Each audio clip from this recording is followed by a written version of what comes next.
شیعہ کتب احادیث، کیا شیعہ کتب احادیث، شیعوں کی جو کتابیں ہیں نا وہ 4 ہیں، ٹھیک ہے۔ پہلی کتاب کا نام کیا ہے؟ اصول رافعی، مصنف کا نام کیا ہے؟ محمد بن یعقوب بن اسحاق بن راہوی، پہلی کتاب۔ دوسری کتاب کا نام کیا ہے؟ تہذیب الاحکام، مصنف کون ہے؟ محمد بن حسن توسی، یہ تہذیب الاحکام۔ اور تیسری کتاب کا نام کیا ہے؟ کتاب الاستنصار فی ما اختلف من الاخبار، اس کے بھی مصنف کون ہے؟ محمد بن حسن توسی۔ اور آخری شیعوں کی کتاب کا نام کیا ہے؟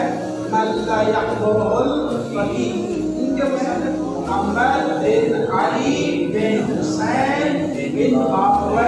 ان 4 کتابوں کو کتب اربع بھی کہا جاتا ہے اور اصول اربع بھی کہا جاتا ہے۔ یہ ہیں شیعہ علی ابن ابی طالب اہل بیت کے ماننے والوں کی کتب احادیث۔